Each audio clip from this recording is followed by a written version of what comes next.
Inflation shock. The UK's rate fails to fall. Now interest rates are expected to rise again. In a second shock, the figures for last month show core inflation rose. We'll look at why and what that means for your mortgage and more. Also this lunchtime, noises detected underwater, the signs of life in the search for the missing sub, but the challenges ahead are still immense. Why are they waiting? Thousands still facing delays over decisions about compensation after the Windrush deportation scandal. Would you like to take this opportunity to apologise to them? Well, what I would say is that actually we have simplified the application process. And the sun tick, the stars tick, then the rain tick. The gates are open for Glastonbury 2023.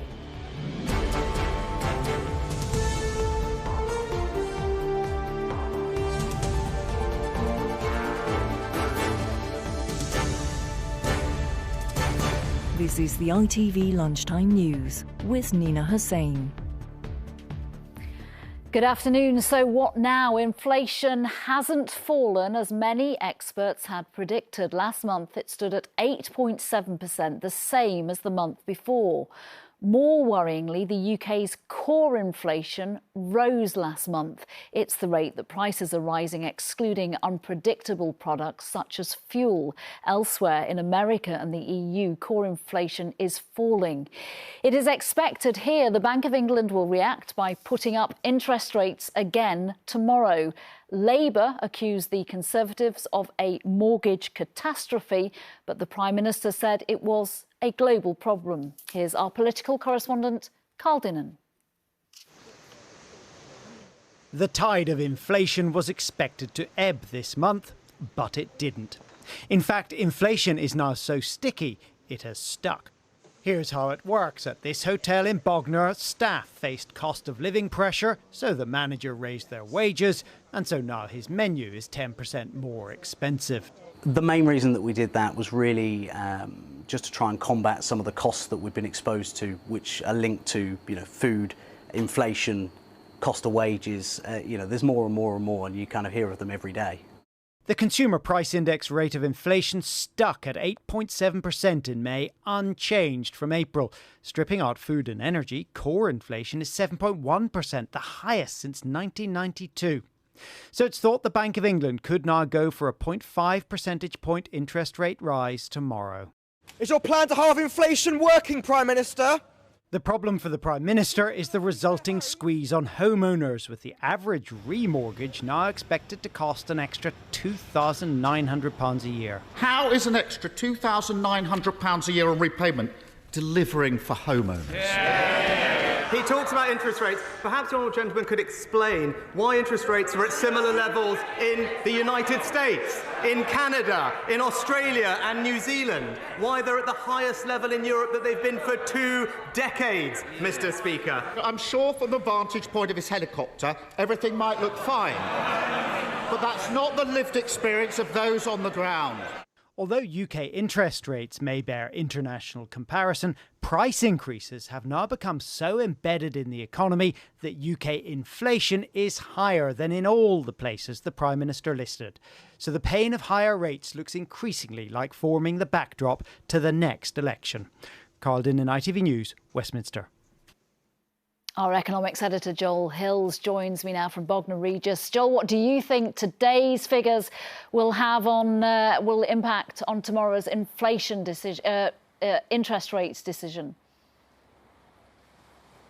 Nina, the sun is shining, as you can see here in Bognor, but I'm afraid that is where the good news ends. The latest update from the Office for National Statistics is deeply troubling, actually, on almost every level, key measure of inflation.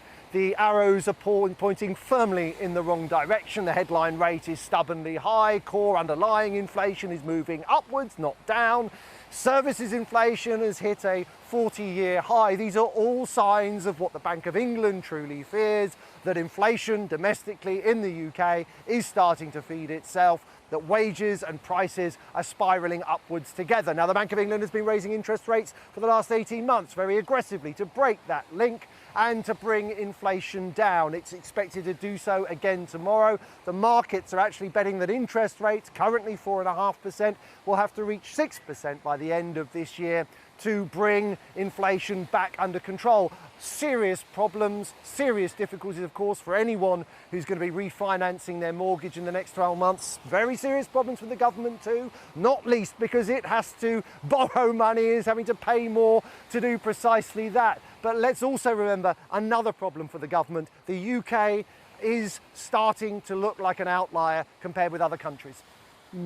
Joel Hills, thank you very much. Thank you. To the latest on the search for the sub in the Atlantic now, and those reports from America that banging noises have been detected. The US Coast Guard has confirmed that a Canadian military surveillance aircraft detected noises underwater, but didn't elaborate on what rescuers believed the noises could be. So, a glimmer of hope in a search operation like no other. Charlie Frost has the latest. This is the last known image of the missing submersible, taken moments before it began its mission to explore the wreckage of the Titanic. Less than 2 hours later, it vanished. But now, as oxygen levels on board diminish, there's hope in the race to find it and save the 5 men on board. The US Coast Guard says a Canadian aircraft has detected underwater noises, described as banging sounds, set about 30 minutes apart. They've been talking about some knocking noises that these sonar buoys that have been dropped into the sea are hearing. It sounds good news because they are every 30 minutes, so they're not like a continuous surface ship propeller. Marketed as an extraordinary mission, adventurers paid £250,000 each to take part in the trip, which is supposed to last no longer than 8 hours. But on Sunday, having travelled 370 miles to the wreckage site, just an hour and 45 minutes after it began its 3,800-metre descent, all communication was lost. Amongst the 5 on board are 3 Brits, businessman Shahzada Dawood and his 19-year-old son Suleiman. A supporter of the Prince's Trust, it's understood the King is asking to be kept up to date on the situation. And British billionaire Hamish Harding, founder of the Explorers Club, its president said in a statement, "There is cause for hope that based on data from the field, we understand that likely signs of life have been detected at the site." But this potential sign of life must be met with caution. There are reports an expert warned of safety problems in the sub in 2018. And with less than 24 hours oxygen left on board, time to find it is running out. Charlie Frost, ITV News. Let's take you live to Boston now, where that search and rescue mission is being coordinated from, and join our correspondent Lucy Watson. Lucy, what can you tell us at this stage? Well, Nina, there is very much renewed hope here this morning. All the American news networks have a fresh surge of excitement that all is not lost yet in this search. And the information that this Canadian aircraft detected these banging noises came originally from an internal government memo. Now, as you'd imagine, there is now a mad scramble to get every vessel, every aircraft to that location. A huge ship is waiting to be deployed from Newfoundland in Canada. Remote operated vessels have already been sent to that location and are already there doing their work. They've yet to yield anything to find out the origin of those noises, but they continue. As we are all acutely aware, there is just 24 hours of breathable air left on board the Titan for those crew members, and that is only if it is still intact. Finding this little tiny vessel is one thing, but getting it back up to the surface is quite another. Lucy Watson, thank you very much for that. Thank you. The latest figures show only a quarter of people who applied for compensation after the Windrush deportation scandal have been paid compensation. Thousands are still waiting for a decision. Campaigners claim the delays show the Home Office is institutionally racist, as it wouldn't treat another group of people this way. But in an interview with ITV News, the Home Secretary defended her department's handling of the scheme and, when asked, offered no apologies for the wait. Faye Barker has the details. A service in South London today as Caribbean High Commissioners to the UK laid wreaths for those who died in the World Wars. Also a time to honour the Windrush generation, the first of whom arrived in the UK 75 years ago.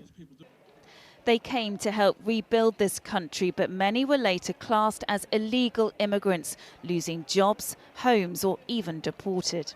A compensation scheme was set up in 2018 to help those who've suffered. An estimated 15,000 are eligible to apply for the scheme, and as of last month, it has received more than 6,000 compensation claims. So far, over £62 million has been paid out to 1,681 cases. Its effectiveness, though, continues to be questioned.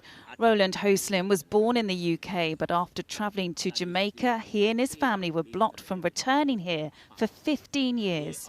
We should not have to go down our knees and beg the Home Office, please. What has been happening to them is not something that happened to them. It's something that has been done to them deliberately and calculatedly by policies that were influenced by racist ideologies. The Home Secretary stands by the government's work on the scheme. Would you like to take this opportunity to apologise to them? Well, what I would say is that actually we have simplified the application process. We've made big changes to the claim form, for example, to make it simpler and easier to use. Yes, there is always more that we can do, but I am proud of what the government has been doing in resolving this historic injustice. Lawyers acting for the victims say it should be taken out of the Home Office's hands. Why are they running their own scheme and marking their own homework? But then I thought, well, they've got it. Get it right. You should be well resourced to do it. But they've not proven the case at all. And I think the time has come now for it to be taken away from the Home Office and for there to be an inquiry. The Home Office recognises it has more to do, saying if the compensation scheme is taken on elsewhere, it will only cause more distress and delay. Faye Barker, ITV News. President Zelensky has called on world leaders to help rebuild his war-torn country. He was speaking at the Ukraine Recovery Conference, which is being held in London today. But while delegates discussed his country's future, he said progress on the battlefield has been slow. Our correspondent Emma Murphy has been on the front line and has eyewitness accounts of just one of the brutal battles currently being played out. Emma. Well, whilst they speak of reconstruction in London on the battlefields, all we can see is destruction of land and destruction of life. And the President says that this is not some kind of movie, it won't move quickly. But the images that are coming out from the trenches where the warfare is being waged do look like something from a movie. This shows one of the trenches close to Bakhmut.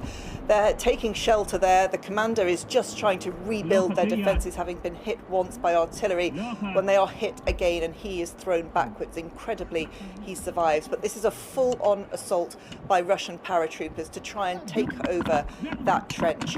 And so then they have to go out into the open and indulge in hand-to-hand combat. They are fighting at close range. You can hear the rifles all the time, and also the Russians have grenades that they are throwing directly at the Ukrainians as they try and hold on to the position. This is something that is being replicated up and down this front line and across this country. And in terms of the money for the reconstruction, well, the soldiers we've spoken to are very clear. They don't want money for reconstruction at this point. They want money for weapons, because they believe without more Western weaponry, they are going to struggle to break through Russian ranks. Emma Murphy, thank you. There's been a huge rise in the number of teenage girls diagnosed with eating disorders since the start of the pandemic. Research by several universities found that cases of anorexia and bulimia are now 42% higher than would be expected in girls aged 13 to 16. Experts are also concerned by increasing rates of self-harm among teenage girls. Finally, where else can you see Rick Astley and the Arctic Monkeys in the same lineup? It's only Glastonbury. Our entertainment reporter Rishi Davda is on site where the heavens, they've just opened. The rain hasn't dampened spirits as 200,000 people prepare to make this 900-acre site their home for the next 5 days. Lots of early arrivals got in at around 8 a.m. when the welcome gates were opened by co-organiser Emily Evis. It's a good idea to get in first thing and find yourself the best camping spot. I can feel it slowly getting busier as we head into the afternoon. Lots of sleeping bags, lots of trolleys and plenty of snacks. I caught up with a few of the people who were already here just as it started to rain. I flew in from the south of France. Oh, nice. Yeah, so I'm not that well equipped at all. So there's something for everybody. Doesn't matter what age you are, or there's people here with young children. My son is coming tomorrow for his first Glastonbury. The queuing wasn't as bad as we thought it was going to be. Yeah. We thought it was going to take literally hours, but you know, we took a trolley, we were prepared. Well, the music doesn't get started on the pyramid stage behind me until Friday. The headliner on Friday is the Arctic Monkeys, although their frontman, Alex Turner, has laryngitis at the moment and will be hoping for a quick recovery. On Saturday, Guns N' Roses will be on the pyramid stage, and on Sunday, Sir Elton John in what is supposed to be his final ever UK tour date. There's also a big push to be more environmentally friendly. People are being asked not to bring vapes, no non-biodegradable glitter, and no glass. One thing people have brought is wellies, but I haven't, so hopefully the rain stops soon. Rishi Davda. Join Mary at 6:30 from me and everyone on today's Lunchtime team. Bye-bye.